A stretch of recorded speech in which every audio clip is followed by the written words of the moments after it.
आज का जो हमारा टॉपिक है वो है ovary culture also known as the gynogenesis, क्योंकि ये गायनोशियम पार्ट होता है। गायनोशियम पार्ट के अंदर हम किसकी स्टडी करते हैं? ओवरी की। ओवरी कल्चर भी हैप्लॉइड प्लांट्स की स्टडी करने के लिए यूज़ करते हैं। इससे पहले लास्ट क्लास में हमने क्या स्टडी करा था? एंथर कल्चर, जिसको कि एंड्रोजेनेसिस की प्रोसेस भी कहते हैं। अब हम स्टार्ट करते हैं ओवरी कल्चर। ओवरी कल्चर की डेफिनेशन की बात करें तो कल्चर ऑफ अनफर्टिलाइज्ड ओवरी या ovaries to obtain haploid plants from egg cells, यानी एग सेल्स में वो ओवरी जिसमें कि फर्टिलाइजेशन की प्रोसेस नहीं हुई है उनको हम कल्चर मीडिया के लिए यूज़ करते हैं। अदर डेफिनेशन की बात करें तो haploid cells of embryo sac is called ovary culture and the process is called gynogenesis. हमें ही पता है कि एम्ब्रियो सैक की जो सेल्स होती हैं वो हैप्लॉइड होती हैं, और अगर उन हैप्लॉइड सेल्स को हम आगे कल्चर के लिए यूज़ करते हैं तो उनको ओवरी कल्चर कहते हैं। और ओवरी कल्चर करने की जो पूरी प्रोसेस होती है उसको क्या नाम देते हैं हम? गाइनोजेनेसिस। The first report of gynogenesis was Senion in 1976 in case of Barley। यानी जो गाइनोजेनेसिस की प्रोसेस थी सबसे पहले बार्ले के अंदर डिस्कवर की गई थी। इसके बाद सब्सिक्वेंटली सक्सेस, इसमें धीरे धीरे सक्सेस मिलती गई और बहुत सी ऐसी क्रॉप्स थी जिसके अंदर की इन्होंने गाइनोसिस की प्रोसेस को कंसीडर किया, जैसे कि वीट, राइस, मेज, tobacco, petunia, gerbera, sunflower, sugar beet, rubber etcetera. ठीक है। About 2.0 to 6% of the cultured ovaries show gynogenesis। Maximum यानी 0.2 से 6% ओवरीज ऐसी थी जिनको कि जब कल्चर किया गया तो उनके अंदर ओवरी कल्चर क्लियरली मेंशन हो गया या बहुत वेल डेवलप्ड ओवरी कल्चर उनके अंदर हुआ। सिर्फ 8% ऐसे केस थे जिनके अंदर की प्रॉब्लम आई या ओवरी कल्चर इजीली नहीं हो पाया था। The rate of success were is considered with the species. जो इस ओवरी कल्चर की सक्सेस डिपेंड करती है वो किसके ऊपर डिपेंड करती है? स्पीशीज़ टू स्पीशीज़ के ऊपर डिपेंड करेगा, स्पीशीज़ के जीनोटाइप के ऊपर डिपेंड करती है, या फिर वो कल्टिवेटेड क्रॉप है या नहीं, इसके ऊपर भी ये प्रोसीजर बहुत ज़्यादा डिपेंड करती है। For example, in rice, Japonica genotype are far more responsive than Indica cultivars। कि जैसे कि जो राइस है उसकी दो वैरायटीज़ या दो स्पीशीज़ हैं, जैपोनिका और इंडिका। जैपोनिका की जो स्पीशीज़ है या जिसका जीनोटाइप है वो मोर इफ़ेक्टिव होता है, या उसके अंदर जो ओवरी कल्चर करने की पावर होती है वो ज़्यादा होती है इंडिका की कल्टीवार से ही। तो यानी एक स्पीशीज़ दूसरी स्पीशीज़ को इफ़ेक्ट कर रही है या उसके ऊपर इसका असर हो रहा है। In most cases the optimum stage for ovary culture is nearly mature embryo sac. यानी जो मैक्सिमम स्टेज चाहिए ओवरी कल्चर के लिए उसके लिए मैच्योर एम्ब्रियो सैक होना मस्ट रिक्वायरमेंट है, लेकिन राइस के केस में ये रिक्वायरमेंट नहीं होती है। उसके अंदर न्यूक्लियर एम्ब्रियो के अंदर भी ये ओवरी कल्चर होना स्टार्ट हो जाता है। ये दोनों पॉइंट्स इम्पॉर्टेंट है, मोस्ट कैरेक्टरिस्टिक फीचर है। जब हम ये ओवरी कल्चर करना शुरू करते हैं तो उसके लिए हमें क्या करना पड़ता है? कोल्ड प्री ट्रीटमेंट करना पड़ता है। कोल्ड प्री ट्रीटमेंट करने के लिए हम क्या करते हैं? 24 से 48 घंटे तक 4 डिग्री सेंटीग्रेड के अंदर हम सनफ्लावर के फ्लावर्स को रखेंगे और 24 घंटे को 7 डिग्री सेंटीग्रेड पर राइस के प्लांट को रखते हैं। सबके जितनी जितनी वैरायटीज़ होंगी उनके लिए टेम्परेचर अलग अलग वेरी करेगा। ये नहीं है कि जैसे कि हम लास्ट टिश्यू कल्चर में पढ़ चुके हैं कि इनको हम इंक्यूबेट कर रहे हैं तो सबको एक ही टेम्परेचर पर इंक्यूबेट करना है, नहीं, सब वैरायटीज़ अलग अलग टेम्परेचर वेरी करती हैं, सबको अलग अलग टेम्परेचर की रिक्वायरमेंट होती है। और टिश्यू कल्चर के अंदर हम वही कंट्रोल कंडीशंस उनको देते हैं जिसको कि हम असेप्टिक कंडीशंस कहते हैं, जो कि जिस प्लांट को जितनी रिक्वायरमेंट होती है।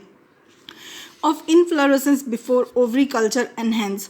और ये जो प्रोसीजर है हम 4 डिग्री सेंटीग्रेड या 7 डिग्री सेंटीग्रेड राइस या सनफ्लावर को तब तक देते हैं जब तक कि उनके अंदर इनफ्लोरेसेंस ना आ जाए। और इनफ्लोरेसेंस जैसे ही उसके अंदर आ जाता है उसके अंदर हम उसका कल्चर के लिए वो तैयार हो जाते हैं और उनको कल्चर प्लेट्स के अंदर ट्रांसफ़र कर देते हैं, या फिर हम ये कह सकते हैं कि उनके अंदर गाइनोजेनेसिस प्रोसेस स्टार्ट हो जाती है। जनरली गायनोजेनेसिस हैज़ टू और मैनी स्टेजेस की गायनोजेनेसिस की जो प्रोसीजर है उसको होने के लिए 2 स्टेजेस की मेनली रिक्वायरमेंट होती है। इसके अलावा भी इसकी बहुत सारी स्टडीज़ हैं, लेकिन उन स्टडीज़ की बात हम वहाँ नहीं कर रहे हैं यहाँ पे, क्योंकि वो फर्दर लैब्स का काम होता है। जो हमारे सिलेबस की रिक्वायरमेंट है वो ये 2 ही स्टेजेस आ रही हैं। मे हैव डिस्टिंक्ट रिक्वायरमेंट, जो कि मेनली राइस की रिगार्डिंग अगर हम बात कर रहे हैं तो वो होती हैं 2, इंडक्शन और दूसरी होती है रीजनरेशन। फर्स्ट इंडक्शन के अंदर क्या होता है कि ovaries are floated on a liquid medium having low oxygen and kept in dark. इस मीडियम के अंदर जो हमने कह रहे थे कि गायनोजेनेसिस प्रोसेस स्टार्ट हो जाती है। राइस को हम ट्रीट करते हैं पहले 24 घंटे पर 7 डिग्री सेंटीग्रेड पर, फिर उसके अंदर गायनोजेनेसिस प्रोसेस करने के लिए वो स्टार्ट हो जाता है। तो उसको स्टार्ट करने के लिए क्या हम करते हैं, जो ओवरीज हमने कलेक्ट की हैं उसको सबसे पहले हम लिक्विड कल्चर मीडियम के अंदर ट्रांसफ़र करेंगे, और उस लिक्विड कल्चर मीडियम में हम ये ध्यान रखेंगे कि जो ऑक्सीजन की परसेंटेज है वो कम होगी, और फिर उसको ट्रांसफ़र करने के बाद हम उसे डार्क कल्चर रूम के अंदर ट्रांसफ़र कर देंगे। एक मेथड तो ये हो गया जिसको कि इंडक्शन मेथड कहते हैं। दूसरा मेथड होता है रीजनरेशन। रीजनरेशन मेथड के अंदर क्या होता है, while the regeneration they are transferred on the agar medium with the higher oxygen concentration and incubated in the light. Just induction का जस्ट अपोजिट की, जिसमें हमने जो ओवरी कलेक्ट की हैं उसको हम कहाँ ट्रांसफ़र कर देंगे, अगार मीडियम पर कन्वर्ट कर देंगे, और उस मीडियम में हम ये ध्यान रखेंगे कि जो ऑक्सीजन की परसेंटेज है वो हाई होनी चाहिए, और उसके बाद हम उन्हें लाइट वाले इंक्यूबेटेड एरिया के अंदर ट्रांसफ़र कर देंगे। तो मेन डिफरेंस, उसे डार्क में रखते हैं, उसके लिए लाइट की रिक्वायरमेंट नहीं है, लेकिन रीजनरेशन के लिए लाइट की रिक्वायरमेंट होती है। अब बात करते हैं हम एप्लीकेशन ऑफ ओवरी कल्चर्स, या ओवरी कल्चर की क्या ज़रूरत हो गई, क्या इंपॉर्टेंस हैं, क्या यूजेस हैं। It is useful to study the early development of embryo development, fruit development, different aspects of fruit physiology including respiration, maturation and disease.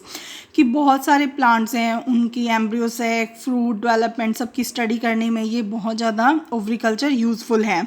Ovary culture has also been successful in inducing polyembryony, यानी polyembryony develop करवाने के लिए भी ये बहुत ज़्यादा important है। The effect of phytohormones on parthenocarpic fruits development can be studied from the culture of unpollinated pistils, यानी phytohormones के यूजेस को भी हम इस पे देख सकते हैं या अप्लाई करके देख सकते हैं। डिफरेंट केमिकल्स को हम इसके ऊपर डाल के देख सकते हैं कि किस से ये ज़्यादा रीडेवलप होते हैं, या इनके अंदर किसकी वजह से कैरेक्टर्स और ज़्यादा डेवलप हो सकते हैं। लेकिन इसी के साथ अगर इसके ओवरी कल्चर के कुछ यूजेस हैं तो साथ में इसकी कुछ लिमिटेशंस भी हैं। इसकी फ़र्स्ट लिमिटेशन क्या है कि जो ओवरी कल्चर है उसी केस में डेवलप होता है जहाँ पर कि एंथर कल्चर नहीं हो सकता। फॉर एग्ज़ाम्पल शुगर बीट में, मेल स्टराइन प्लांट्स में ओवरी कल्चर वहाँ पर नहीं हो पाता है, इसलिए वहाँ पर हमें वहाँ पर एंथर कल्चर नहीं हो पाता, इसलिए हमें वहाँ पर क्या करवाना पड़ता है, ओवरी कल्चर करवाना पड़ता है। So for it has been successful only in a less than 2 dozen species, कि ये सिर्फ लगभग 2 डज़न स्पीशीज़ के अंदर ही सक्सेसफुली कंसीडर हुआ है, इसके अलावा ये सक्सेस नहीं हो पाया है। The frequency of responding ovaries 1 to 5% and the number of plantlets ovary quite low. तो जो कि ओवरी की सक्सेसफुली कल्चर करने की प्रोसीजर है वो बहुत कम परसेंटेज में है, इसलिए हम इसे बहुत कम कंसीडर करते हैं। अब एक क्वेश्चन अराइज होता है कि which plant can be developed from ovary culture. Ovary culture से ऐसे कौन से प्लांट्स हैं जो कि डेवलप किए गए हैं। Ovary is ovule bearing region of a pistil. ये पता है कि पिस्टल के ऊपर जो ओव्यूल लगे होते हैं उनके अंदर ओवरी प्रेजेंट होती है। एक्सिस्ड ओवरीज, एक्सिसाइज्ड का मतलब क्या होता है, कट करना।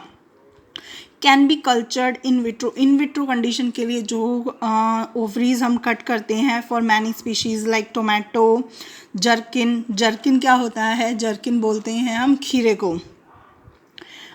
एक्सिस्ड ovaries grow in a culture and from the fruits that ripen and produce viable seeds. कि अब इसका एग्जाम्पल क्या हो गया कि हमने टोमेटो में, खीरे में